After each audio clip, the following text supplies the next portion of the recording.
आराधना करते हैं खुदान परमेश्वर, हम तेरी महिमा करते हैं, हम तेरा धन्यवाद करते हैं परमेश्वर। आज के आराधना में तो हमसे बात कर खुदा, आज के वचन में तो हमसे बात कर खुदा। हम जब वापस हमारे परिस्थिति में जाएंगे, एक बदलावट को समझकर, एक बदलावट के मनोभाव को जानकर वापस जाने के लिए तो हमें सहायता कर। हम तेरी आराधना करते हैं खुदा पर। We just worship you Lord। क्या हम थोड़े समय अपने मुंह को खोलकर उस परमेश्वर का धन्यवाद करें? धन्यवाद परमेश्वर, धन्यवाद परमेश्वर, धन्यवाद परमेश्वर, धन्यवाद परमेश्वर। परमेश्वर हम तेरी आराधना करते हैं, हम तेरी महिमा करते हैं। We just want to thank you Lord। Can worship team, can we just raise our voice? क्या हम जरा सारे लोग यहाँ पे जितने भी लोग, सारे लोग हैं ऑनलाइन, जितने भी लोग जरा जुड़े हैं, अपने आप को समर्पण कर कर हम जरा प्रार्थना करें। परमेश्वर मेरे कमी गटियों को क्षमा कर परमेश्वर। पिछले एक हफ्ते मेरे मुंह से, मेरे चाल चलन से, मेरे बातों के द्वारा अगर कोई गलती हुई है तो परमेश्वर मैं क्षमा मांगता हूँ। I just ask sorry Lord, forgive me Lord।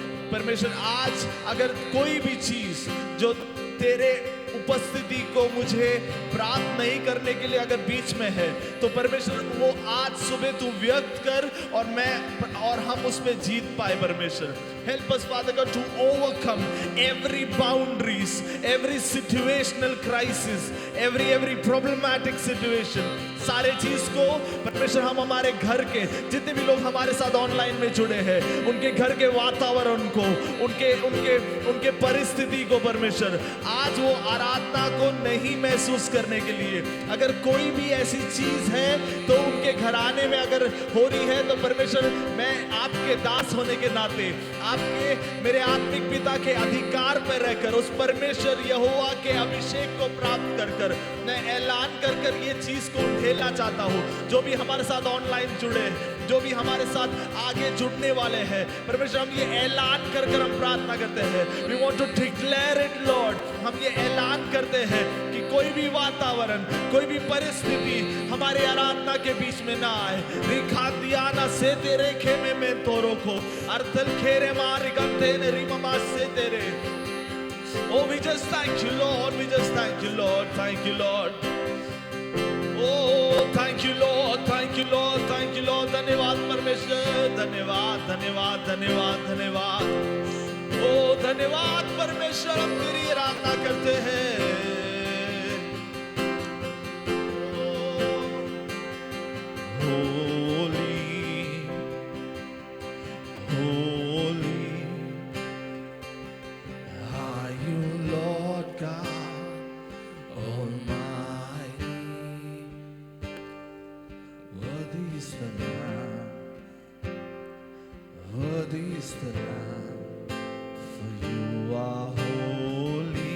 परमेश्वर तू पवित्र है,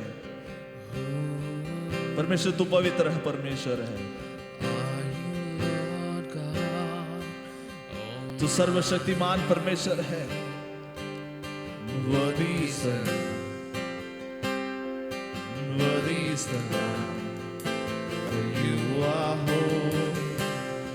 हमारे प्यारे स्वर्गीय पिता है, सुंदर अवसर के लिए हम तेरा धन्यवाद करते हैं।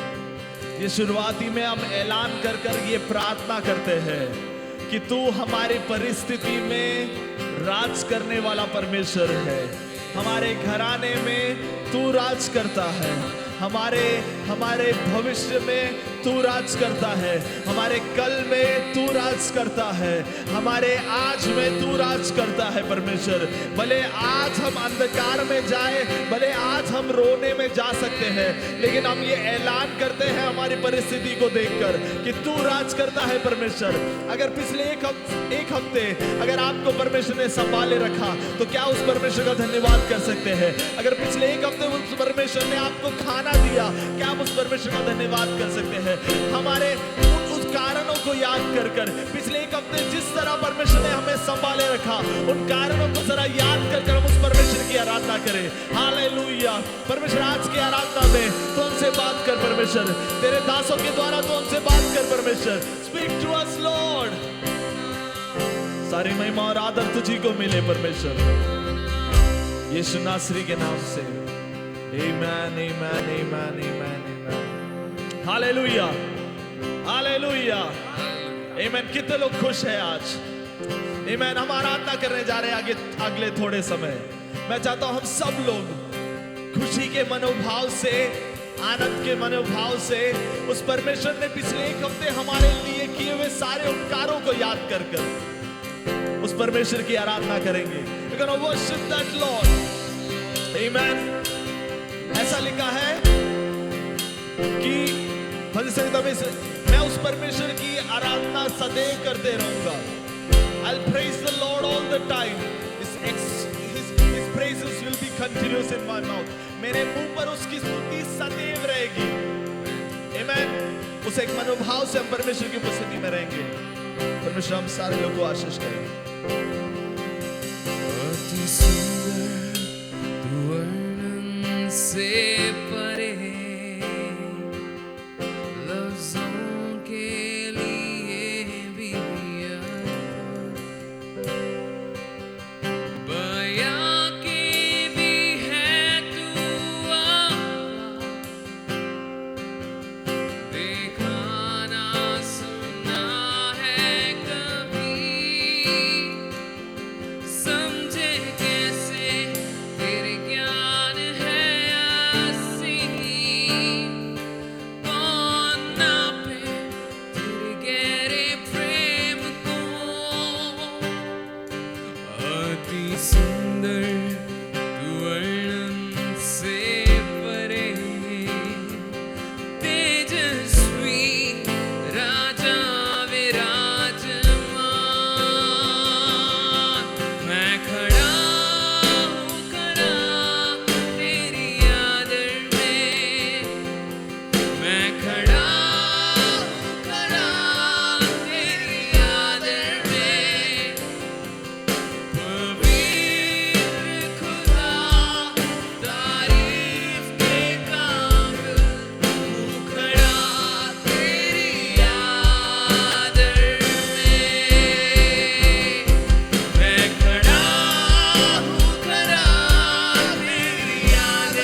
बीन बजा हमेशा रब की होवे सना, रब की होवे सना हमेशा, रब की होवे सना, रब की होवे सना हमेशा, रब की होवे सना, रब की होवे सना हमेशा, रब की होवे सना, रब की होवे सना हमेशा, रब की होवे सना।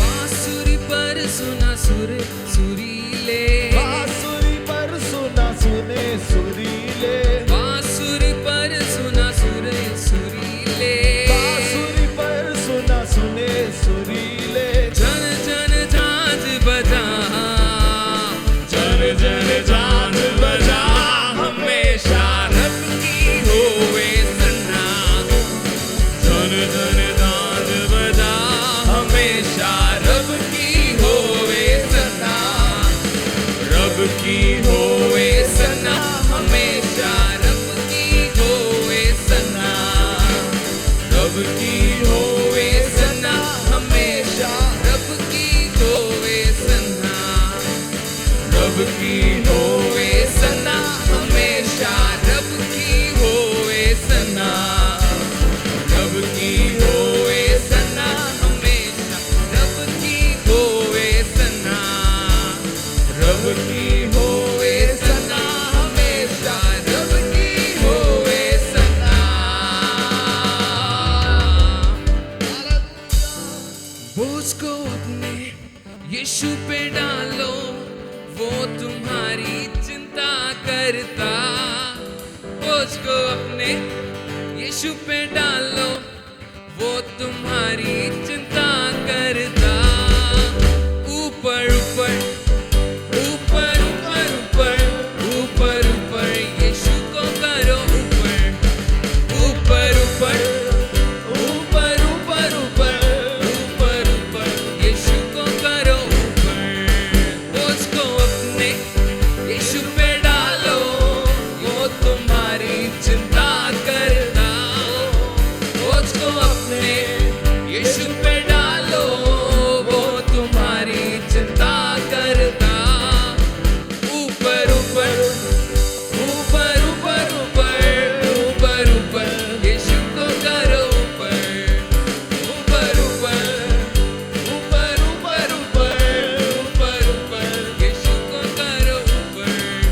नीचे नीचे नीचे नीचे नीचे नीचे नीचे शैतान को करो नीचे, नीचे नीचे नीचे नीचे नीचे नीचे नीचे शैतान को करो नीचे। उसको अपने यीशु पे डालो, वो तुम्हारी चिंता करता। ऊपर ऊपर ऊपर ऊपर ऊपर ऊपर ऊपर यीशु को करो ऊपर,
यीशु ते पाओ वो तुहाडी चिंता करदा बोझ नू अपने यीशु ते पाओ वो तुहाडी चिंता करदा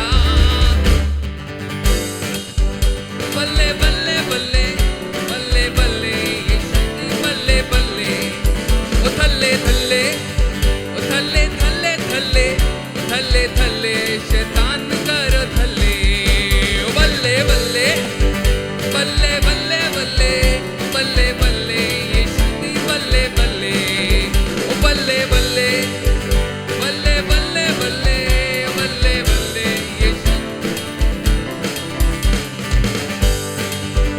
बल्ले बल्ले बल्ले बल्ले बल्ले यीशु दी बल्ले बल्ले रब की होवे सन्ना हमेशा रब की होवे सन्ना रब की होवे सन्ना हमेशा रब की होवे सन्ना रब की होवे सन्ना हमेशा रब की होवे सन्ना रब की होवे सन्ना हमेशा रब की होवे सन्ना ओ बल्ले बल्ले ओ बल्ले बल्ले बल्ले ओ बल्ले बल्ले यीशु दी बल्ले बल्ले बल्ले बल्ले बल्ले बल्ले बल्ले ओ बल्ले बल्ले यीशु दी बल्ले बल्ले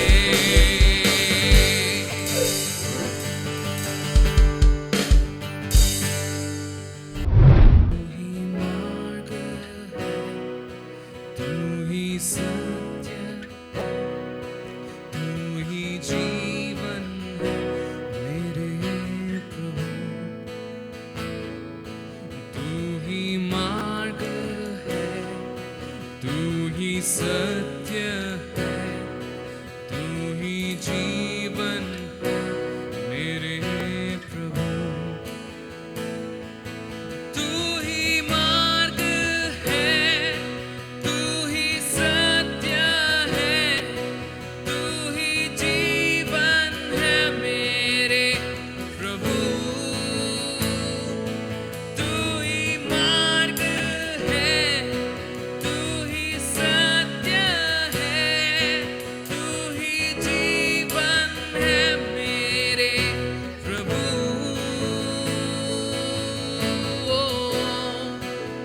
सजदा करूं सजदा करूं सजदा करूं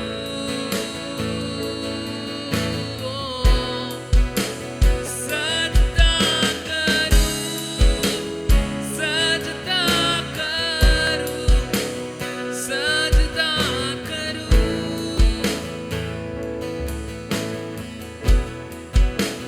सजदा करूं सजदा करूं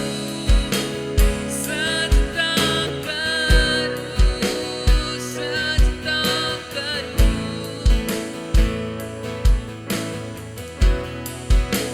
सजदा करूं सजदा करूं सजदा करूं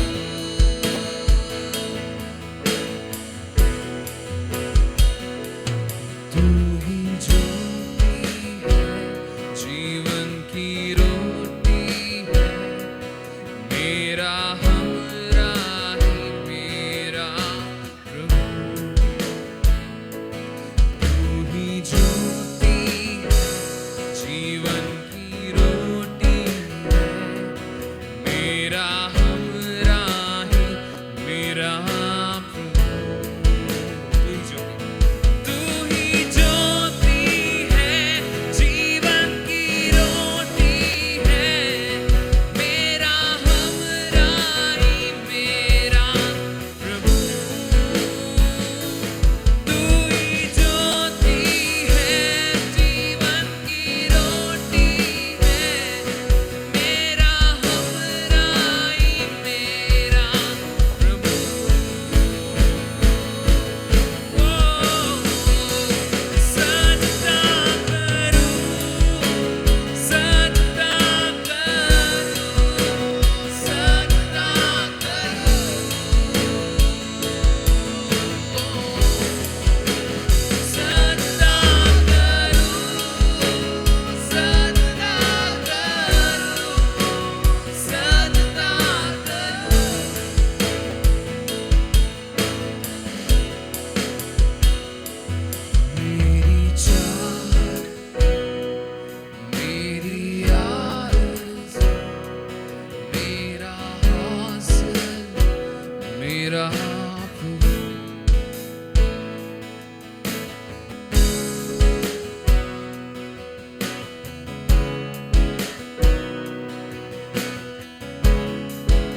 सा कोई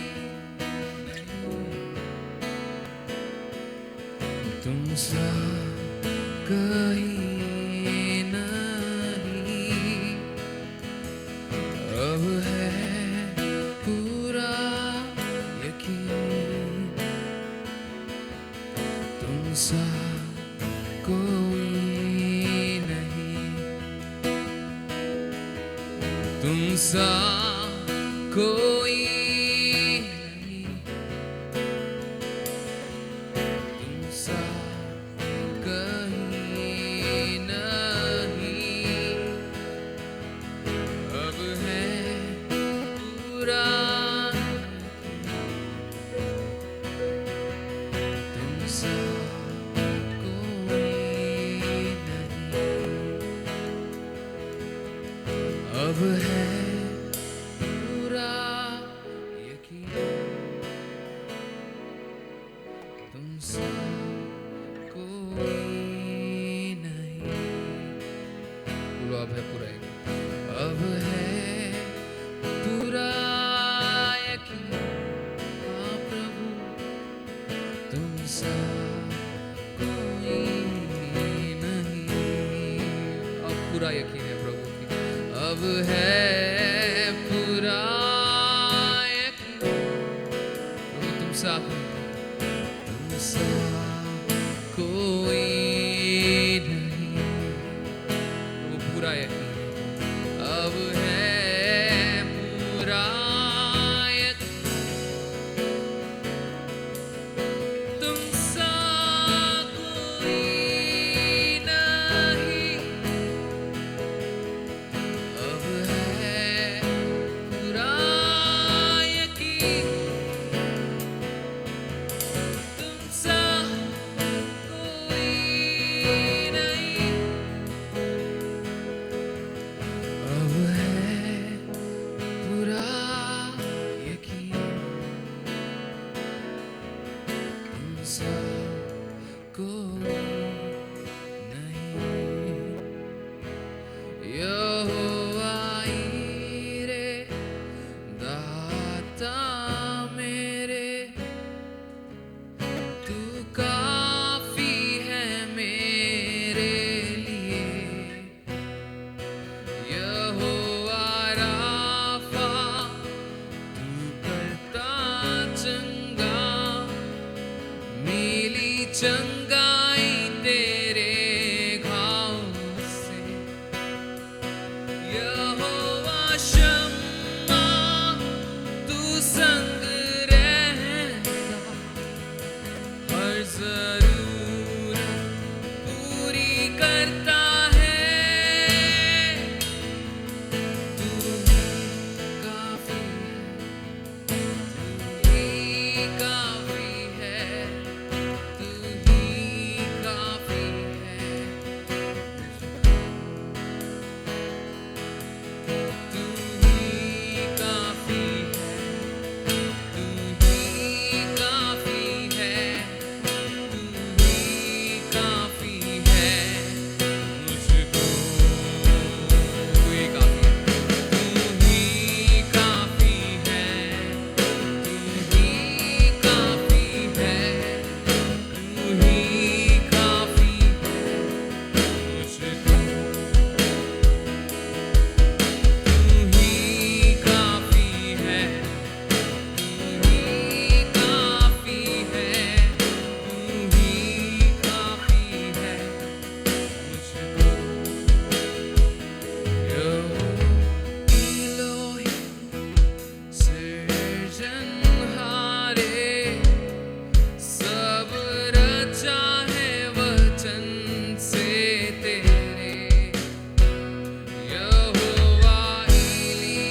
कह सकते हैं तू ही काफी है परमेश्वर। तू ही काफी है, तू ही काफी है, तू ही काफी है। सब जरा मिलकर जोर से कहेंगे तू काफी है। तू ही काफी है, तू ही काफी है, तू ही काफी है। मुझको तू ही काफी है, तू ही काफी है, तू ही काफी है मुझको। तू ही काफी है, तू ही काफी मेरे जीवन में, मेरे पढ़ाई में काफी है मुझको, मेरे घराने में तू ही काफी है, तू ही काफी है, तू ही काफी है, तू ही काफी है मुझको, और कुछ चीज की जरूरत नहीं। तू ही काफी है, ओ तू ही काफी है, तू ही काफी है मुझको। तू ही काफी है, तू ही काफी है, तू ही काफी है, तू ही काफी है मुझको। तू ही काफी है, तू ही काफी है, तू काफी है मुझको।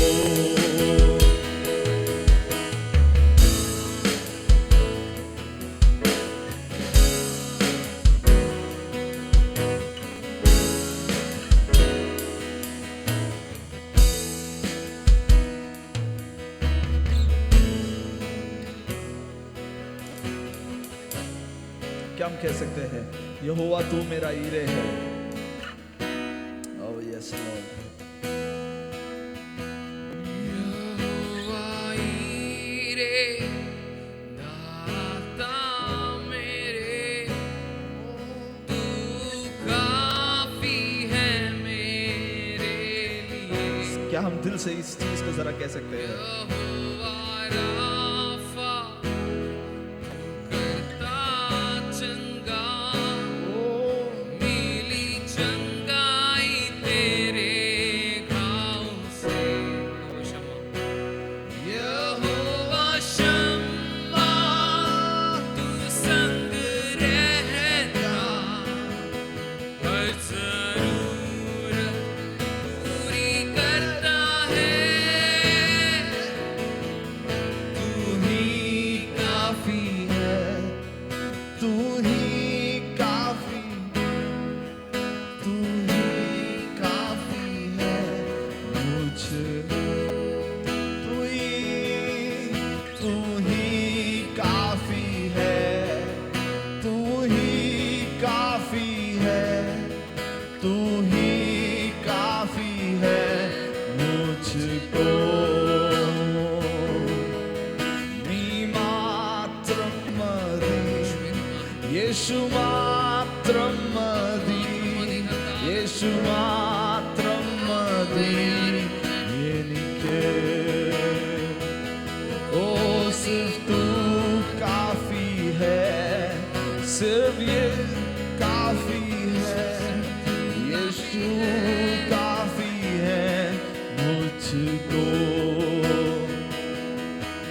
सिर्फ तू काफी, सिर्फ तू काफी है, सिर्फ तू काफी है मुझको।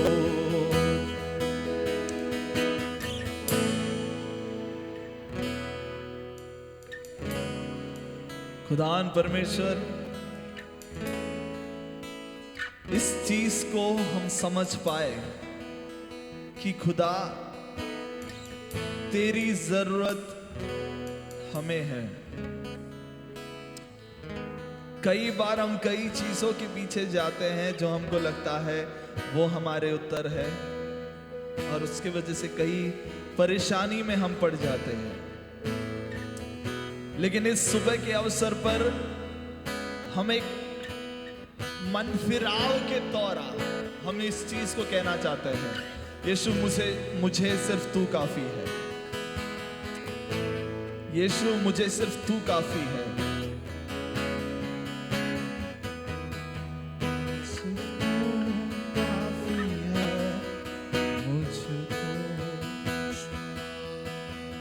सिर्फ तू काफी है, सिर्फ तू काफी है, सिर्फ तू काफी है मुझको। सिर्फ तू काफी है, सिर्फ तू काफी है, सिर्फ तू काफी है मुझको। हमारे प्यारे स्वर्गीय पिता, इस सुंदर अवसर के लिए हम तेरा धन्यवाद करते हैं। गीतों के द्वारा तूने हमसे बात किया, इसके लिए हम तेरा धन्यवाद करते हैं। अगले के समय को तेरे हाथों में समर्पण करते हैं। Help us father God to understand what you want to speak to us. हमें सहायता दे परमेश्वर की तू जो हमसे बात करना चाहता है उस चीज को हम समझ पाए और उस चीज को परख कर देखकर, उस चीज को परख कर देखकर हमारे आत्मिक जीवन में हम आगे और बढ़ पाए।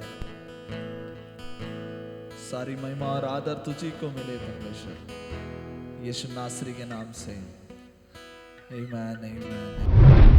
परमेश्वर नाम की स्तुति हो। ये सुंदर अवसर में खुदान परमेश्वर ने आपको और मुझे आज के सभा में लेके आया, इसके लिए मैं परमेश्वर का धन्यवाद करता हूँ। यस आइए, करेक्ट एकदम प्रचार स्टार्ट होने के टाइम पे आए। परमेश्वर आपको आशीष करे, आपने मिस नहीं किया, लेकिन एक बहुत अच्छा एक आराधना सेशन। यस, मैं विश्वास करता हूँ कि हम आज जिस बारे में मैं आप लोग से बात करना चाहता हूँ वो ये है कि ways to experience the presence of God. किस तरह से हम परमेश्वर की उपस्थिति को महसूस कर सकते हैं, ये चीज को जानना जरूरी है कि अगर हम परमेश्वर के साथ है तो उसके साथ का अनुभव होना भी उतना ही जरूरी है। अभी आप अपने आप को किसी का दोस्त कहलाते हो और उससे आप एक खुशी या एक दोस्ती को महसूस नहीं कर सकते हैं, तो उस संबंध को आप दोस्त कहलाओ, या फिर उसको बताने के लिए मैं ये चीज कह सकता हूं कि आपके दोस्त के साथ का संबंध और आपके भाई के साथ का संबंध अलग होता है, आपके पिता के साथ का संबंध अलग होता है, आपके माता के साथ का संबंध अलग होता है, आपके चर्च के लोगों के साथ का संबंध अलग होता है। ये सब चीज में एक चीज जो कांस्टेंट रहती है वो है कि किस तरह, या फिर ये सब चीज में मायने रखता है कि हम किस तरह किस व्यक्ति से किस हद तक संबंधित है। तो ये निश्चय करता है कि हमारा उनके प्रति और उनका हमारे प्रति संबंध या व्यवहार किस तरह हो। तो मैं आज एक बाइबल स्टडी या फिर एक प्रचार से ज़्यादा आपको कुछ चीज़ सिखाना चाहता हूँ जो मैं पिछले रात बैठकर मैंने सीखी। तो मैं चाहता हूँ कि आप ध्यानपूर्वक उस बात को समझें। अगर आप नोट्स लिख कर ले रहे तो मेरे पास बहुत सारे पॉइंट्स है जो आप लोग को बताने के लिए। तो आज जो मैं आप लोग से बात करना चाहता हूँ वो है कि अलग अलग रास्ते किस तरह हम परमेश्वर की उपस्थिति को महसूस कर सकते हैं या फिर करना चाहिए या कर सकते हैं। Ways to experience the presence of God. सबसे पहली बात एक्सपीरियंस के बारे में या अनुभव के बारे में जब हम बात करते हैं तो अनुभव हमें एक चीज सच्चा है या नहीं वो हमें बताता है। अनुभव ही हमको बताता है कि क्या ये खरा सोना है या अच्छा चाकू है। अनुभव ही हमें बता सकता है कि विजयराज ब्रदर मुझे देखकर हंसेंगे या सिस्टर ब्लेसी मुझे देखकर बोलेगी कि आ गए। अनुभव ही एक चीज को बता सकता है कि आपका और उनको आपके प्रति संबंध क्या है।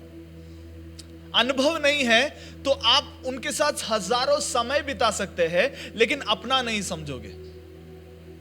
इसके लिए अनुभव नहीं होता है, तभी आराधना में 100 गाना गाएंगे तभी भी ऐसा लगता है कुछ तो, बोलते ना कि गाड़ी में यात्रा करते हैं आप हजारों चीजों को देखते हैं, लेकिन आपके पहचान वाले को आप एक ही नजर में पहचान लेते हो।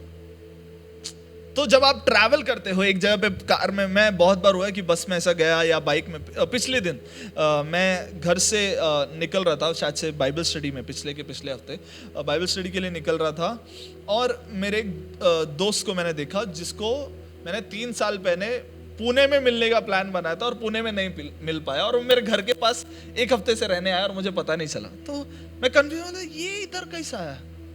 मैंने बहुत सारी चीजें देखी रास्ते पे, लेकिन जब मैंने उसको देखा तो मुझे, क्योंकि हमारा संबंध या व्यवहार उस तरह था, इसलिए मुझे जल्दी, तो हमारा अनुभव किस तरह है वो दर्शाता है एक चीज सच्चा है या खरा है या नहीं है।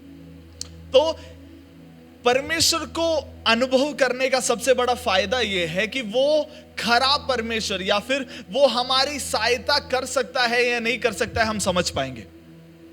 तो पहली बात जो मैं आप लोगों को बताना चाहता हूं, अनुभव का सबसे बड़ा फायदा है experience helps you to understand something is real. आपको अनुभव एक चीज सच्चा है या नहीं ये समझाता है। तो जब ये चीज मैं आप लोगों को कह रहा हूं, आपके आने वाले दिनों में आपको परमेश्वर और आपका संबंध सच्चा है या नहीं ये अनुभव कर कर देखना है। क्योंकि अगर आप अनुभव नहीं करेंगे तो प्रॉब्लम कुछ नहीं होगा, आप हर संडे ऐसे ही आकर वापस जाएंगे और कुछ बदलावट महसूस नहीं कर सकते। देखो इस्राएल जन, लेकिन तभी भी एक चीज है कि आप अनुभव करने के बावजूद भी अनदेखा कर सकते हो। इसके लिए कभी कभी कोई कोई दोस्त होते हैं ना कि उनको हमने बहुत मदद किया फिर भी कभी कभी हमको देखकर अनदेखा, तो वो एक चीज कर सकते हैं, लेकिन हमारा अनुभव ये निश्चय करता है कि हम उस चीज को परख कर देखें या नहीं देखें। दूसरी बात जो मैं आप लोगों को बताना चाहता हूं अनुभव के बारे में वो ये है कि experience helps you to clear your doubts. आपके डाउट्स को हिंदी में क्या बोलेंगे? शक। यस, शक। आपके शक को आप दूर कर पाओगे अगर आपको अनुभव है। मतलब अगर मैं किधर गिर गया और कविराज ब्रदर, ठीक है, हाँ, अगर समझो मैं थोड़ा और मोटा हो गया, समझो अभी मैं थोड़ा ज्यादा नहीं हूं, कम हूं, थोड़ा और हो गया, और एक दिन मैं किधर गिर गया, मेरा पैर लचक गया या मुझे चक्कर आ गया, तो कविराज ब्रदर पास्टर मुझे उठाएंगे या ना भी उठाए मुझे नहीं पता, लेकिन वो अनुभव ही बताएगा कि उठा पाएंगे। लेकिन अगर एक बार उठा लिया तो अगले बार मेरे को चक्कर आएगा तो मेरे को पता है कविराज पास्टर मुझे। तो अगर हम अनुभव कर सकते हैं परमेश्वर को तो हमारा डाउट चले जाएगा। अनुभव हमें बताता है कि हमारा डाउट एक डाउट रहेगा हमेशा के लिए, कि वो कभी वो एक डाउट बनेगा नहीं। तो जब हम परमेश्वर के उपस्थिति या फिर अनुभव के बारे में, परमेश्वर के सानिध्य के अनुभव के बारे में बात करते हैं, इसलिए हम कहते हैं कि आप परमेश्वर के सानिध्य को अनुभव करो या फिर उसको जानने की कोशिश करो, क्योंकि जो कोई परमेश्वर की उपस्थिति को जाना है उसको फिर डाउट नहीं है कि परमेश्वर मेरे कल को चला सकता है या नहीं चला सकता है। इसके लिए कई बार हमको कंफ्यूजन होता है क्योंकि हमने कभी अनुभव, तो परमेश्वर की उपस्थिति, देखो अनुभव करने का फायदा मैंने बताया। पहली बात यह बताया कि अनुभव करेंगे तो आपको एक चीज सच्ची है या नहीं पता चलेगी। दूसरी बात, अगर आप अनुभव करेंगे तो आपको पता चलेगा कि आपके जो शंका है या फिर आपका जो शक है वो सच है या नहीं है। तो अभी इस चीज को परमेश्वर की उपस्थिति के साथ अगर संबंध करके हम बात करेंगे तो मैं आपको कहना चाहता हूं, अगर आप परमेश्वर की उपस्थिति को महसूस या आप उसको अनुभव करते हैं तो उसके द्वारा आपको पता चलेगा आपका परमेश्वर जिंदा परमेश्वर है या नहीं। दूसरी बात, अगर आप अनुभव करेंगे परमेश्वर को तो आप अपने डाउट्स को क्लियर कर पाएंगे। डाउट्स को क्लियर करने वाले का सबसे बड़ा फायदा क्या है पता है?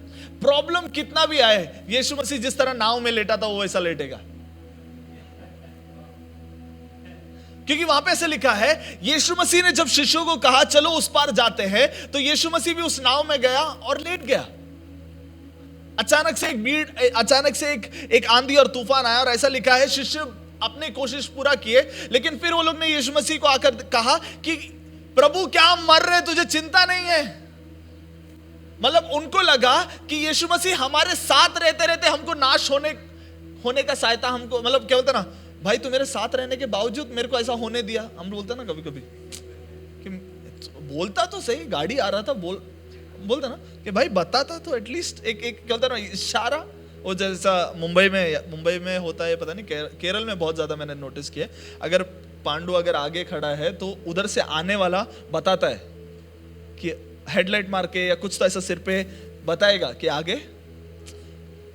तो अनुभव का सबसे बड़ा फायदा यह है कि आप जब अपने आगे परिस्थितियों में बढ़ोगे, आप आपके अनुभव के द्वारा जो है परमेश्वर को बताओगे, नहीं ये प्रॉब्लम में भी परमेश्वर मेरे साथ रहेगा।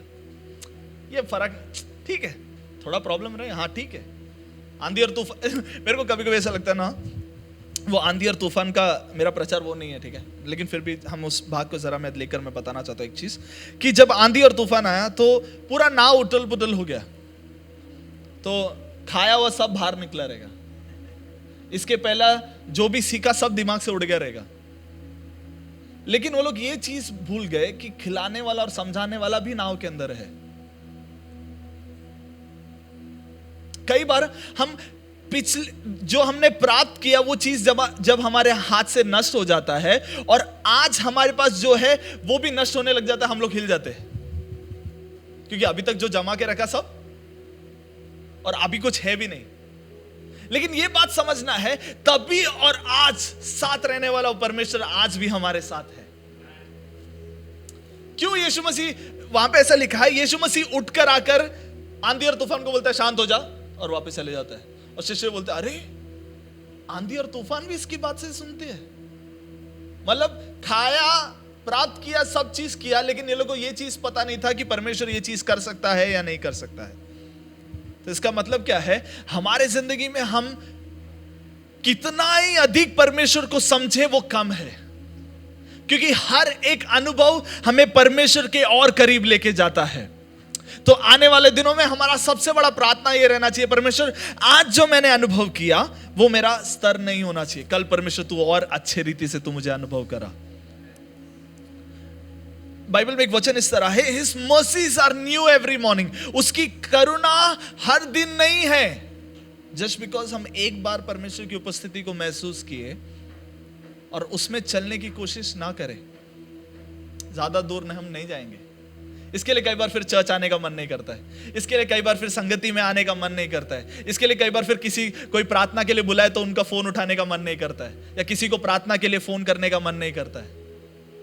ये सब चीजें देखो, जब मैं ये चीज कह रहा हूं, मैंने ये सब चीजें अनुभव की है, क्योंकि हम क्या करते हैं, हम पुराने ईंधन में जो रिजर्व में भी चलाने का कोशिश करते हैं।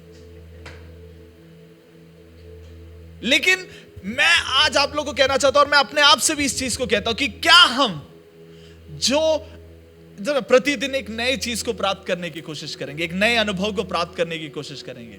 देखो ऐसा जो कोई नया अनुभव को प्राप्त करता है उसका फायदा यह है, देखो जिसका पेट भरा है उसके पेट में ही नहीं, उसके शक्ल से भी समझ में आता है, बराबर? पेट भरा है, ब्लेसेड सिस्टर हंस रही, पता नहीं क्यों या फिर एक करेक्ट एग्जांपल अगर बोलेगा तो, अगर पेट में बच्चा है तो शरीर को पता, अगर आपके अंदर परमेश्वर का अनुभव है तो शरीर को और लोगों को पता चलेगा। हमारे दिनों में, आने वाले दिनों में क्या हम इस चीज को समझकर आगे बढ़ेंगे कि परमेश्वर लोगों को एक देख में समझ में आना चाहिए, अरे इसके अंदर कुछ अलग है, इसके अंदर कुछ अलग है, इसके चाल मैं अभी मेरी बहन जब प्रेग्नेंट थी, तो जब उसको बच्चा होने को गया तो हम 1 महीने पहले तैयारी कर दी है।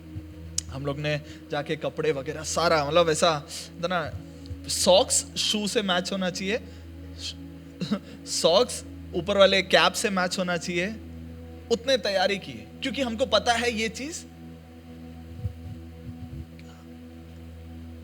हमारे संडे आराधना में हम कितने तैयारी के साथ आते हैं। फिर हम बोलते हैं आज परमेश्वर की उपस्थिति हमने महसूस नहीं की। फिर हम कहते हैं यार अगले हफ्ता बहुत, इस्राएल जन तब यात्रा किए जब उनके ऊपर से मेघ उठा और उनको यात्रा करने के लिए कहा। क्या हमारा यात्रा हम जब मेघ उठते तभी करते या मेघ के बीच में से बाहर जाने की कोशिश करते हैं? ऐसा लिखा है जब कभी मेघ उनके ऊपर था तब कभी वो लोग हारे नहीं।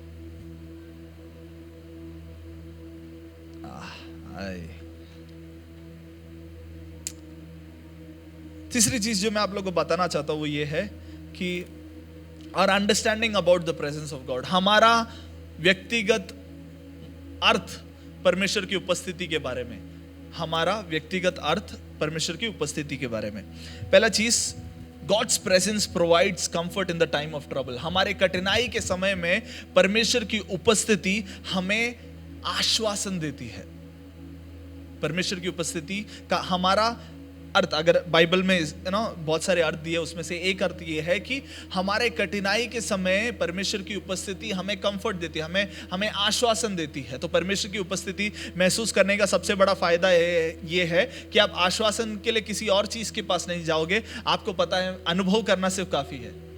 तो मतलब परमेश्वर का अनुभव करने का सबसे बड़ा फायदा ये है कि आप आश्वासन के लिए किसी की बात सुनने की जरूरत नहीं है, बोलने की जरूरत नहीं है कि कोई मेरा बात सुन रहा नहीं है। कई बार हम बोलते ना यार वो तो एटलीस्ट मेरा बात समझ लेता, एटलीस्ट वो, उससे उम्मीद। देखो हमारा परमेश्वर इतना सेल्फ सफिशिएंट परमेश्वर है ना कि उस वो था ना, मुंबई का सबसे बड़ा होलसेल क्या बोलते हैं, किराना डीमार्ट को बोल सकते हैं, मुंबई का सबसे बड़ा किराना। क्या चीज चाहिए आपको? एपीएमसी बोलो, एपीएमसी में आपको क्या चाहिए? हमारे समझ के लिए एपीएमसी ले लो, क्या चाहिए हमको? कपड़ा चाहिए, इलेक्ट्रॉनिक्स चाहिए। हमारा परमेश्वर उससे छोटा है। एशिया का सबसे बड़ा मार्केट है शायद से एपीएमसी। एपीएमसी में अगर सब कुछ मिल सकता है तो हमारे परमेश्वर के पास से तो आए। हम एक महान परमेश्वर की आराधना करते हैं, हम एक महान परमेश्वर की आराधना। मैं आपको एनकरेज करने के लिए भी कह रहा हूं, लेकिन आपको मैं बूस्ट करने के लिए नहीं कर रहा। आप ये अनुभव करें। कई बार हम प्रतिकूल या परेशानी के बीच में हम डर जाते, थक जाते ना, क्या होगा? आज हम अनुभव के बारे में सीख रहे हैं कि किस तरह हम परमेश्वर की उपस्थिति को, अगर ये एक चीज अगर मैं आप लोग से बांटूंगा नहीं तो आप अनुभव को कभी समझ नहीं पाओगे। अनुभव का मतलब ये नहीं कि आप हमेशा ऊंचाई में रहना। दाऊद इसलिए कहता है घोर अंधकार के तराई में हो, मृत्यु मेरे पास से चले, तभी भी यहोवा मेरा चरवाहा है।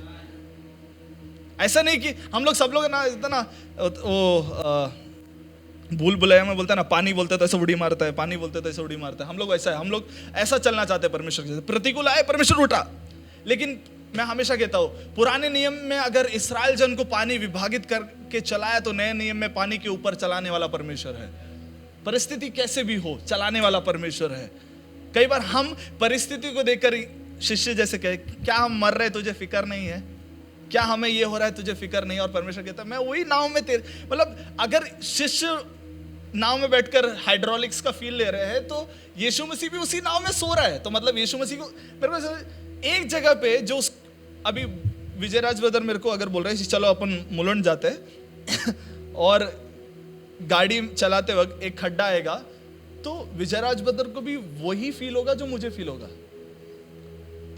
लेकिन पहले विजयराज ब्रदर को फील होएगा और उसके बाद ही मेरे को होएगा।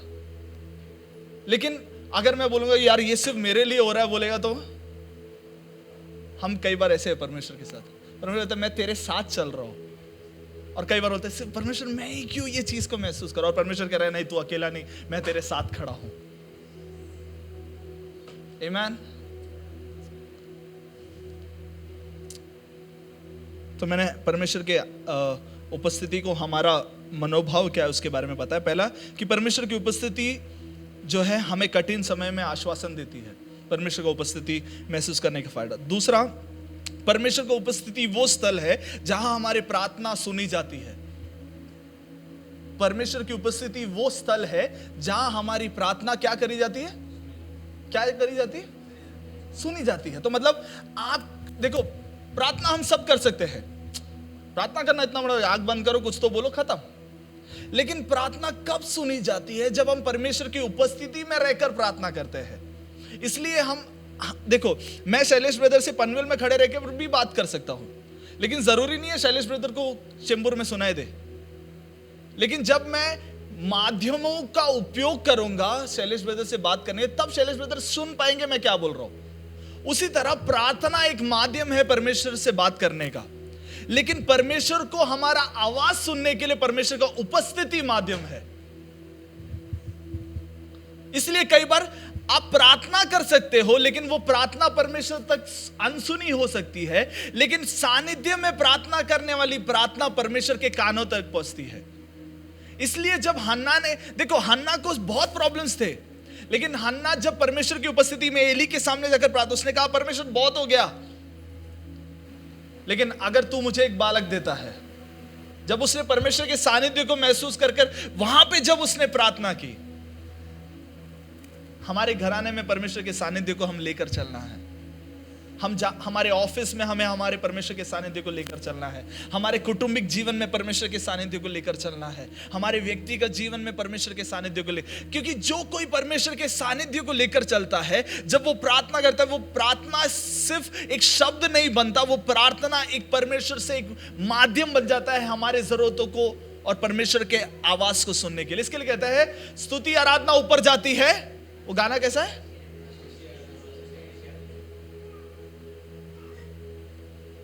आमीन। तीसरी चीज जो मैं आप लोगों को कहना चाहता हूं वो ये है, परमेश्वर का सानिध्य, ठीक है, इसके लिए वेट, ध्यान से सुनना, ठीक है।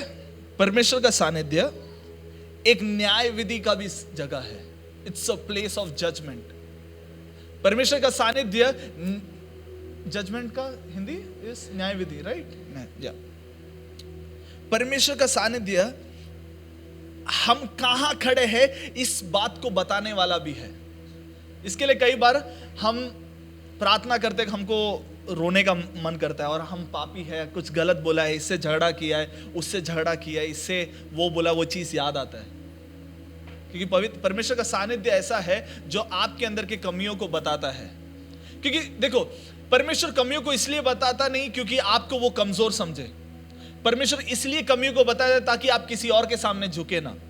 इसके लिए जब मूसा ने छड़ी को नीचे डाला, वो सांप बन गया, और वही छड़ी को वो उसने पकड़ा और वो लकड़ी बन गया। तब तक जो लकड़ी था वो अचानक से क्या हो गया? मतलब परमेश्वर के सानिध्य में आप जो कुछ चीज डालोगे उसका सही व्यक्तित्व बाहर निकलेगा। इसका मतलब क्या है?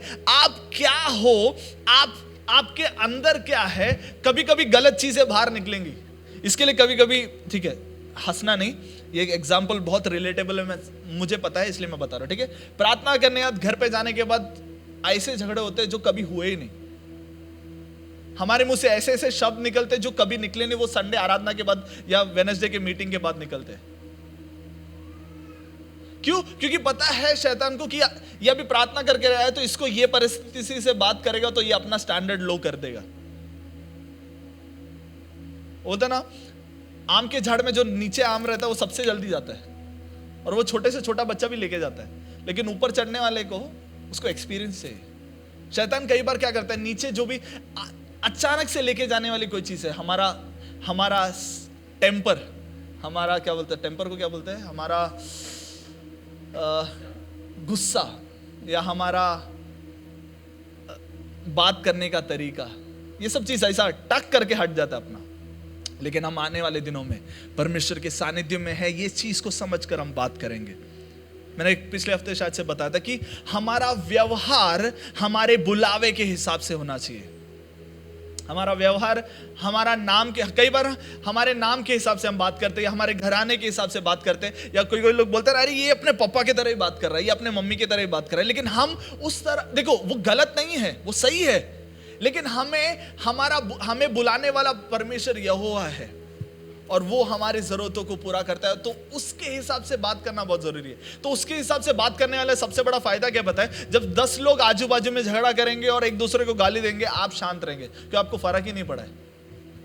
और देखो 10 जन जो गाली देते हैं, 10 जन जो झगड़ा करते हैं उस घरों में, और एक जन जो प्रार्थना करता है उस घरों में फर्क आप खुद जानकर देखो।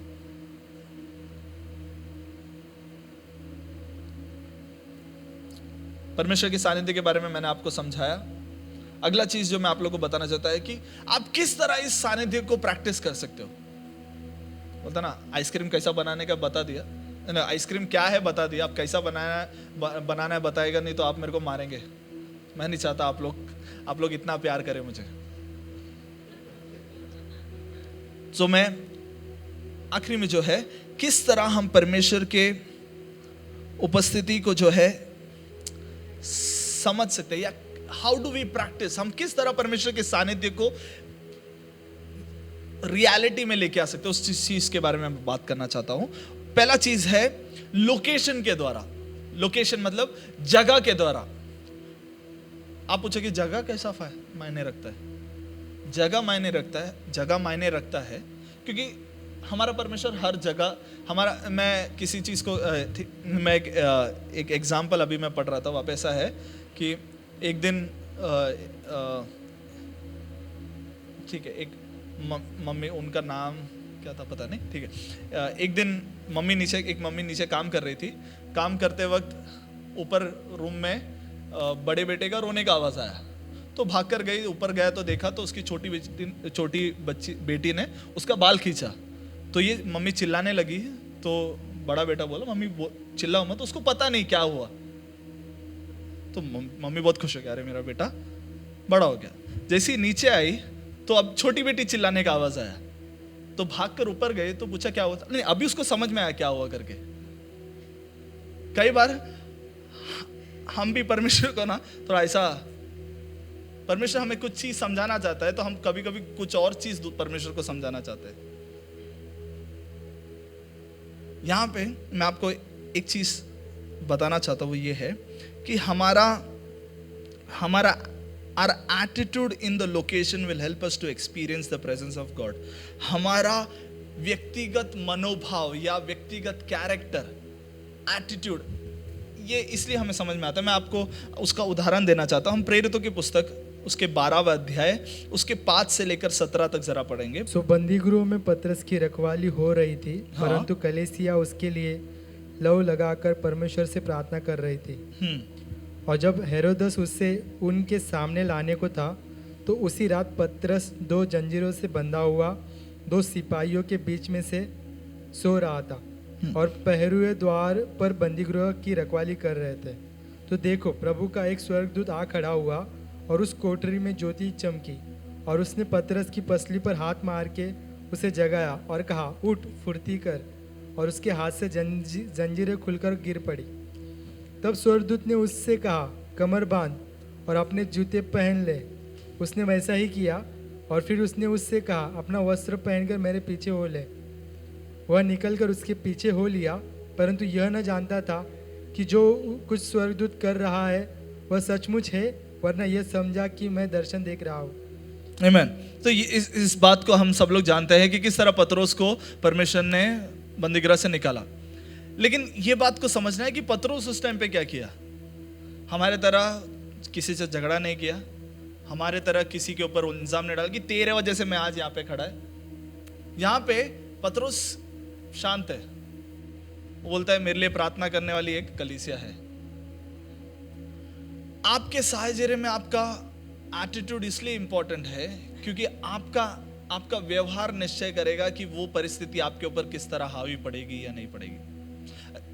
जिसको पता है उसके लिए प्रार्थना करने वाला एक झुंड है, वो कभी किसी के सामने सिर नहीं झुकाएगा क्योंकि उसको पता है प्रार्थना करने वाले एक लोग मेरे साथ है। जीपीआरसी में आने वाले लोगों से मैं एक चीज कहना चाहता हूं, आप लोग ये बात देखो, जब आप एक नई परिस्थिति में जाते तो अनसर्टन होना सर्वसाधारण है कि क्या होगा, इस चीज के बारे में क्या बोलते परेशान होना ठीक है, अच्छी बात है, लेकिन परेशानी को अपने ऊपर हावी होना ये गलत बात है। क्यों?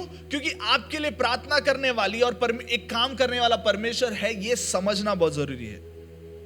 देखो, जब एक्सीडेंट हो जाता है तो कई लोग कांपने क्यों लग जाते हैं या फिर शॉक में, क्योंकि उनको पता नहीं क्या हुआ। लेकिन अगर एक सेफ्टी कार में या फिर अगर आप नासकार या F1 में अगर रहेंगे, एक्सीडेंट होने वाला शांत हो जाता है क्योंकि उसको पता है उसको प्रोटेक्ट करने वाला एक लेयर है उसके आसपास। तो जिसको पता है कि उसकी सुरक्षा परमेश्वर और परमेश्वर के लोग प्रार्थना द्वारा करते हैं, वो चिल रहेगा। कई बार परमेश्वर, शैतान क्या करता है पता है, हमारे अंदर वो काम नहीं कर सकता तो हमारे आसपास काम करने लग जाता है और उसके द्वारा हमें परेशान करने लग जाता है, और हम इस चीज को समझते नहीं हैं और हम उसके हिसाब से करने लग जाते हैं। इसलिए कई बार हम शांत रहेंगे तो हमारे घर पे झगड़ा होता है, और घर शांत है तो जॉब पे झगड़ा होने लग जाता है, जॉब और घर शांत है तो आजू बाजू झगड़ा होने लग जाता है, क्योंकि उसको पता है कि इसके अंदर कुछ नहीं कर सकता है तो इसके आसपास। यहां पे पतरस को जब बंदीगृह में डाला, एक कलीसिया लो लगाकर, वहां पे ऐसे लिखा है, एक कलीसिया लो लगाकर उसके लिए प्रार्थना करी थी, तो वो इसके लिए शांत था। तो हमारी परिस्थिति में जब जो जानता है कि उसके साथ वो, देखो सबसे बड़ा प्रॉब्लम हमको क्या रहता है, हम अकेले हैं, ये एक सोच हमारे अंदर रहती है कि मैं अकेला हूं, मेरे को सहायता करने वाला कोई नहीं है, मेरे साथ खड़े रहने वाला कोई नहीं है। ये सबसे बड़ा सोच है, ये मेरी जिंदगी में भी बहुत बार आया है, इसकी वजह से बहुत प्रॉब्लम्स हुए। इसका सबसे, देखो अगर अकेले था बोल के स्वर्गदूत को अगर पतरस बोलता नहीं भाई मेरे को तेरी जरूरत नहीं है, तो क्या हरकत हो जाता था ना। इसके लिए कई बार हमारे पास्टर जी, हमारे अगुवे जब आपको एक चीज बताते हैं, वो आपके लिए उत्तर होता है लेकिन फिर वो सुनना नहीं चाहते। प्रार्थना, कुटुंब प्रार्थना करने से क्या फर्क पड़ने वाला है, हर रोज बाइबल पढ़ने से क्या। अरे पास्टर जी हर बार पूछते कली से आया क्या, ये संडे आएगा क्या, अगले संडे आएगा क्या। देखो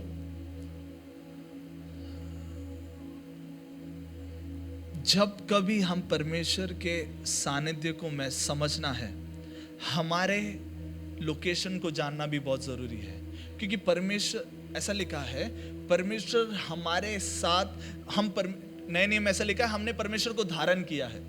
ये वचन सब लोगों को पता है कि हमने परमेश्वर को धारण किया है, तो परमेश्वर हमारे साथ हमेशा है। अगला चीज जो मैं आप लोग से बात करना चाहता हूं वो ये है कि आप किस तरह दूसरों से जुड़ते हो, या आप किस तरह अपने आत्मिक लोगों से जुड़ते हो, वो निश्चय करता है कि आप परमेश्वर के सानिध्य को किस हद तक महसूस करोगे। पहली बात मैंने कहा कि आपके एक जगह पर आपका व्यक्तिगत मनोभाव निश्चय करता है परमेश्वर का सानिध्य आप महसूस करोगे या नहीं।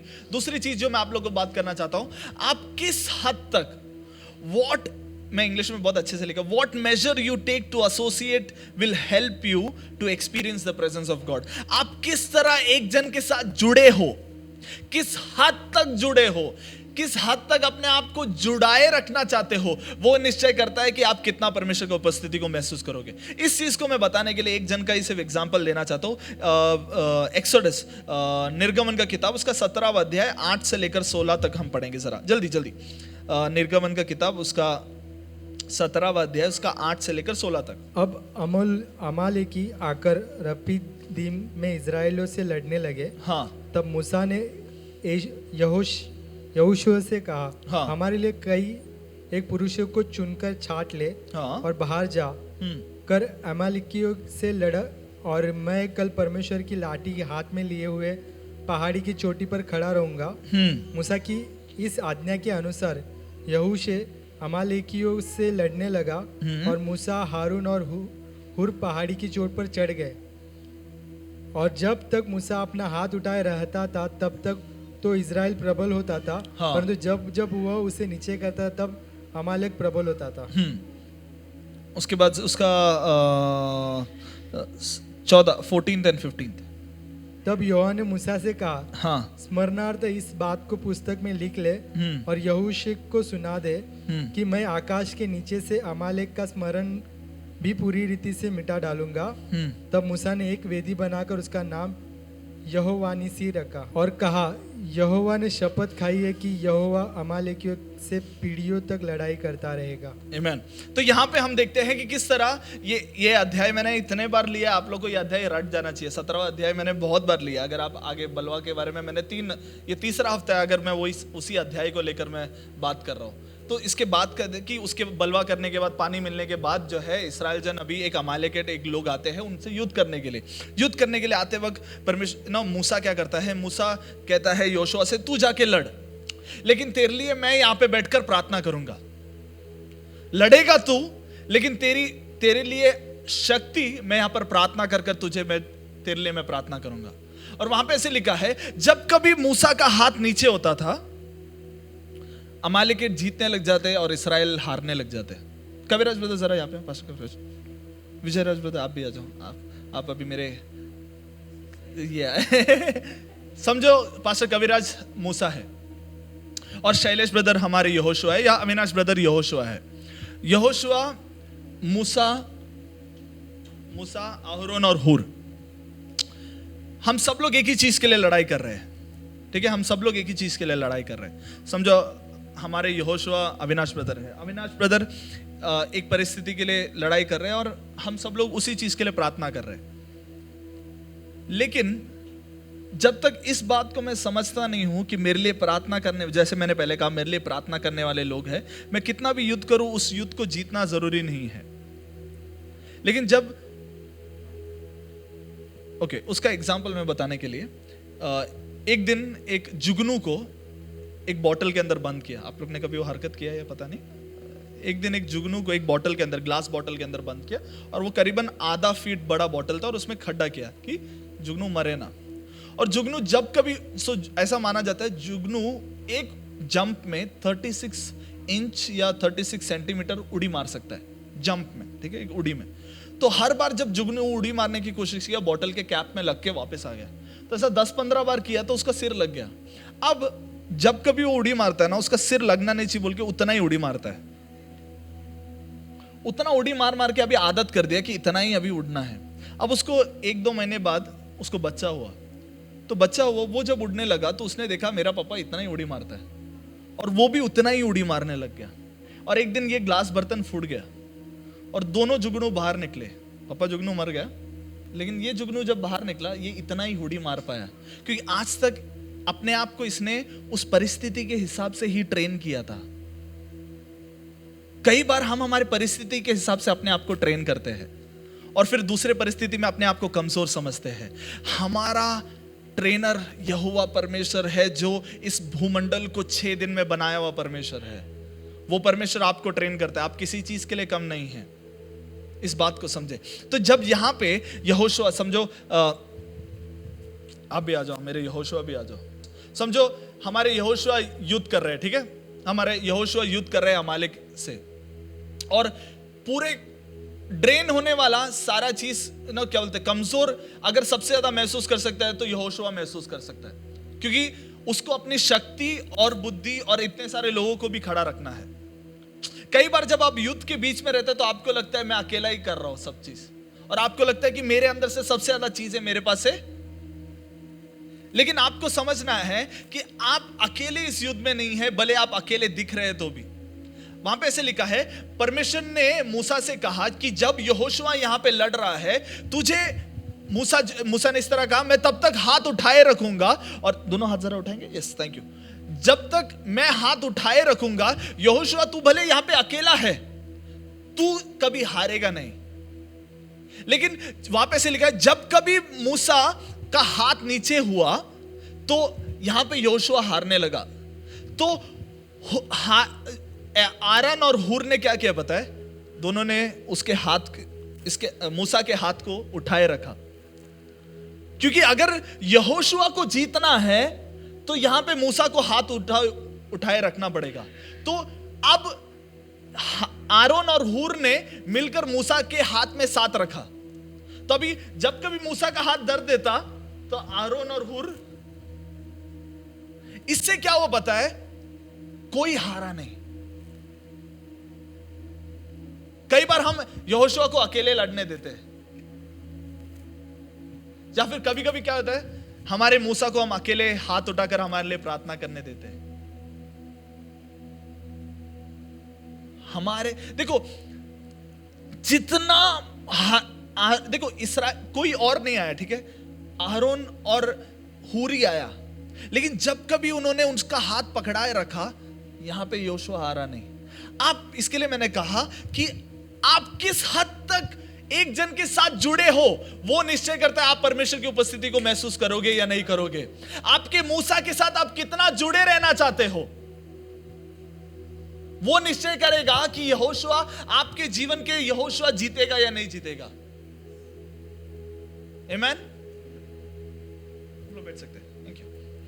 ये चीज मैं आप लोगों को समझाना चाहता हूं कि आपके जीवन की एक परिस्थिति जीत नहीं सकती जब आप दूसरी परिस्थिति में आप प्रार्थना नहीं करते अपने अपने अपने आत्मिक लोगों के साथ। कई बार हम एक परिस्थिति में जीतना चाहते हैं लेकिन दूसरी परिस्थिति में साथ जुटकर प्रार्थना नहीं करना चाहते, और फिर हम बोलते हैं यहां पे मैं हार रहा हूं, क्योंकि आप यहां पे भी हार रहे हैं। अब जिस दिन प्रार्थना में जुड़कर जब आप संगति में जुड़कर प्रार्थना में जीतने लग जाओगे, यहां पे आपको लड़ने की जरूरत नहीं पड़ेगी फिर। और वहां पे ऐसा लिखा है उसके 14वें वचन के अंतिम में, I will completely bolt out this memory of Amalek from under the haven. वहां पे ऐसे लिखा है कि मैं अमालेकेट को इस स्वर्ग के नीचे से हटा दूंगा।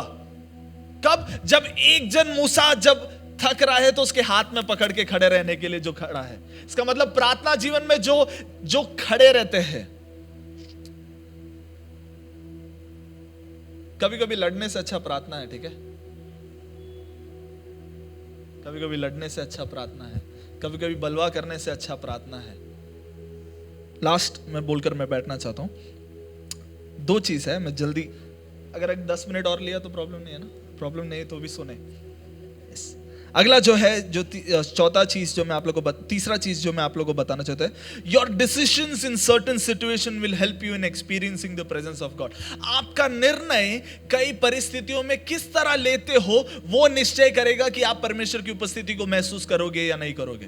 पहली चीज कहा कि आप एक जगह पर आपका मनोभाव किस तरह है, आपका उस परिस्थिति में आपका मनोभाव किस तरह है वो आपको बताएगा आप परमेश्वर की उपस्थिति को महसूस करोगे या नहीं। दूसरा मैंने कहा कि आप किस तरह प्रार्थना में एक जन के साथ या किस हद तक आप एक जन से जुड़ते हो, आत्मिक एक जन से जुड़ते हो, वो निश्चय करता है कि आप परमेश्वर की उपस्थिति को महसूस करोगे या नहीं। तीसरी चीज जो मैं आप लोगों को बताना चाहता हूं वो ये है कि आपका निर्णय कई परिस्थितियों में निश्चय करेगा कि आप परमेश्वर की उपस्थिति को महसूस करोगे या नहीं करोगे।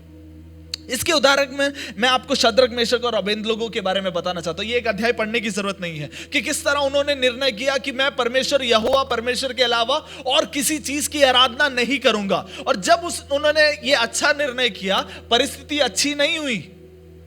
वहां पे ऐसे लिखा है, आग के भट्टी को 7 बार और बढ़ाया। कभी कभी आप कुछ निर्णय लोगे और चीजें उलट पुलट और हो जाएंगे। कभी कभी इसके लिए ना कुछ निर्णय, कल से मैं 7 बजे प्रार्थना के लिए उठूंगा, और उस दिन नींद इतना ज्यादा आता है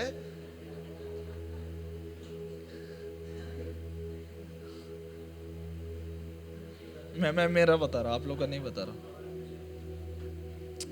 क्योंकि शैतान जानता है कि अगर आपने निर्णय लिया और उस पर स्थिर रहे तो आपके जीवन में एक बदलावट आएगा। परमेश्वर ने अब्राहम को कहा कि तेरे इकलौते पुत्र को, तू जिससे प्यार करता है, जिसको तूने पाने के लिए कई साल बिताए, उसको तू मारने के लिए तैयार है क्या? अब्राहम ने कहा ठीक है। अलग ही चीज है ना, आप किसी चीज को पाने के लिए प्रार्थना करें और उसी चीज को अगर परमेश्वर कहता है कि इस चीज को तू मुझे देगा, तो हम कितने लोग देंगे? वहां पे ऐसा लिखा है, ये मेरे व्यक्तिगत जीवन में बाइबल में मैंने समझा, इस चीज को मैं आप लोगों को बताना चाहता हूं। वहां पे ऐसे लिखा है, अब्राहम और उसके जिस लकड़ी से उसको जलाने वाला है उसी लकड़ी को अपने बेटे के हाथ में देता है और उसको बोलता है साथ में चल। साथ में चलते वक्त उसका बेटा उसको पूछता है कि याग के लिए लकड़ी है, सब चीज है, बकरी किधर है? क्योंकि उसको पता है याग अर्पण करना है तो बकरी होना जरूरी है। अब्राहम कहता है परमेश्वर उस चीज को संभाल लेगा। परमेश्वर ने मुझे ऊपर चलने के लिए कहा है, जाते हैं ऊपर। ऊपर जाने के बाद अब्राहम इसहाक को बांधता है, उस पर लेटाता है। इसहाक कुछ नहीं बोलता है, उसको मारने के लिए हाथ उठाता है परमेश्वर की आज्ञा को सुनने के लिए। और जैसे ही हाथ उठाता है यहोवा कहता है बस, तेरा मन मैंने जान लिया है। और वहां पे ऐसे लिखा है, तू थोड़े दूर जा, वहां पे एक बकरी तुझे मिलेगा, पर्वत के ऊपर बकरी ऐसी ऊपर से ऐसी लैंड हुआ। आप लोग को जानने के लिए बहुत डाउट रहेगा। मैं विश्वास करता हूं जब जितना मुश्किल अब्राहम को पर्वत में अपने बेटे को लेके जाने के लिए था, मैं विश्वास करता हूं परमेश्वर एक बकरी को लेकर उसके दूसरे पार से ऊपर भी जा रहा था। मतलब आप जब एक चीज परमेश्वर के लिए जब निर्णय लेते हैं और उस चीज को करने के लिए जो कठिनाई आपको महसूस होती है, आपको समझना है आपके साथ दूसरे स्तर पर चढ़ने वाला एक परमेश्वर भी आपके साथ चल रहा है। क्योंकि जब आप पूरा करेंगे, आपके लिए एक चीज को रखा है उस परमेश्वर ने। कई बार देखो, अगर अब्राहम उस अपने बेटे को मारने के लिए तैयार नहीं, तो वो बकरी को कभी देखता ही नहीं। कई बार कई चीज जो परमेश्वर ने हमें निर्णय कर कर हमारे लिए रखा है, उस चीज को हम इसलिए नहीं देख पाए क्योंकि हम जो चीज करने हैं वो चीज को नहीं किए। लास्ट चीज, कैसे हम परमेश्वर की उपस्थिति को महसूस कर सकते हैं? In Christ we experience the presence of God. मसीह में हम परमेश्वर की उपस्थिति को महसूस कर सकते हैं। जगह में कर सकते हैं, डिसीजंस में कर सकते हैं, एसोसिएशंस के निर्णयों के द्वारा कर सकते हैं, जगह के द्वारा, जगह में हमारा मनोभाव के द्वारा कर सकते हैं, निर्णयों के द्वारा हम कर सकते हैं। चौथी चीज, हम मसीह में परमेश्वर की उपस्थिति को महसूस कर सकते हैं। मसीह में परमेश्वर की उपस्थिति को महसूस करने का मतलब यह है, इफिसियों की पत्री उसका 3 अध्याय उसका 12वां वचन की ओर जरा हमारे ध्यान को लेके जाएंगे। जिसने हमको उस पर विश्वास रखने के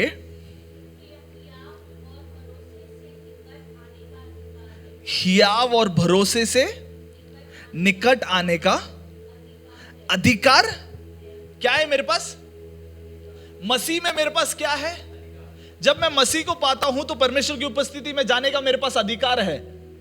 मतलब मुझे मेरी परेशानी या कल की कमजोरी मुझे कम नहीं कर सकती। मेरे पास अधिकार है उस परमेश्वर की उपस्थिति में जाने का।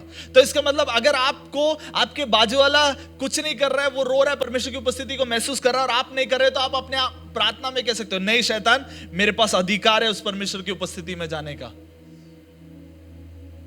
अगली चीज, होमवर्क के लिए मैं आपको एक वचन देना चाहता हूं। इब्राई की पत्री उसका 10वां अध्याय उसका 19 से लेकर 25 तक, आप घर पे जाकर पढ़े। इब्राई की पत्री उसका 10वां अध्याय 19 से लेकर 25 तक। अगले वेडनेसडे के बाइबल स्टडी में मैं आपको इसके अंदर एक सवाल तो पूछूंगा, अगर मुझे याद रहा तो। इब्राई की पत्री 10वां अध्याय उसका 19 से लेकर 25 तक। अभी पढ़े ना, घर पे जाकर आप उस भाग को पढ़े। यह आपको बताएगा मसीह में आप किस तरह परमेश्वर की उपस्थिति को महसूस कर सकते हैं। शुरुआत में कहा कि हमारे डिसीजंस किस तरह हम निर्णय लेते हैं, किस तरह हम परमेश्वर के, हमारा एटीट्यूड किस तरह है, एक उपस्थिति में हमारा एटीट्यूड किस तरह है, वो निर्णय करता है कि हम किस तरह परमेश्वर की उपस्थिति को महसूस करेंगे। आइए अपने आंखों को बंद करके हम परमेश्वर की उपस्थिति में खड़े रह सकते हैं। हम एक प्रार्थना द्वारा परमेश्वर की उपस्थिति में रहेंगे। इस चीज को कहेंगे, परमेश्वर मेरे परिस्थिति में, मेरे लोकेशन में, मेरे जगह में, मेरे व्यक्तिगत मनोभाव को बदल। परमेश्वर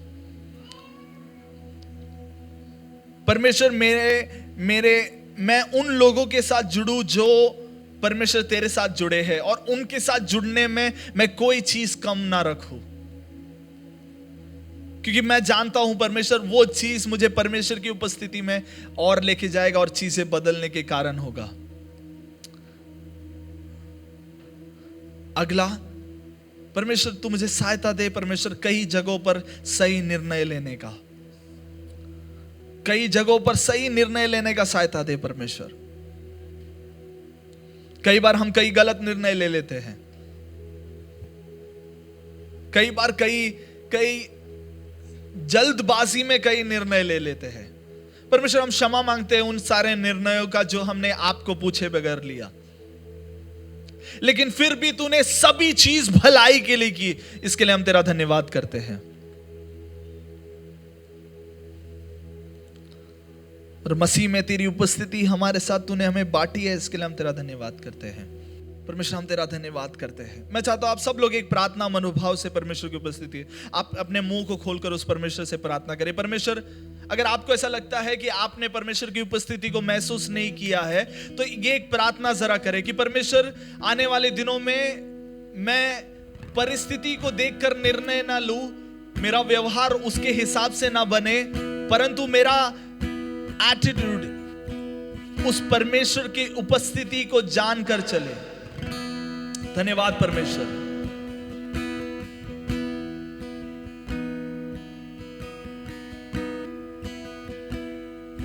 मेरा जो डिसीजंस है, मेरे एसोसिएशंस, मेरा जुड़ना लोगों के साथ, उन्हीं लोगों के साथ बने जो परमेश्वर की उपस्थिति को समझते हैं और जानते हैं। क्योंकि मैं जानता हूं परमेश्वर, जब कभी मैं मूसा से जुड़ा रहूंगा, जब कभी उस परमेश्वर के दास के, परमेश्वर के साथ जुड़ा रहूंगा, मेरे यहोशुआ, जिस मेरे जीवन के यहोशुआ जैसी परिस्थितियों में जब मैं युद्ध कर रहा हूं, वहां पे मैं जीत पाऊंगा। Thank you Jesus.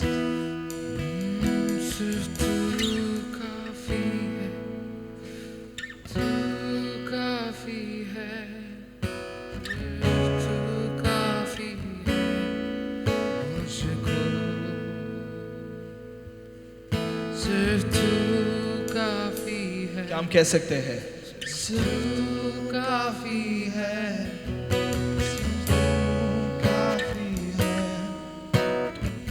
सिर्फ तू काफी है। ओ सिर्फ तू काफी है, सिर्फ तू काफी है, सिर्फ तू काफी है मुझको।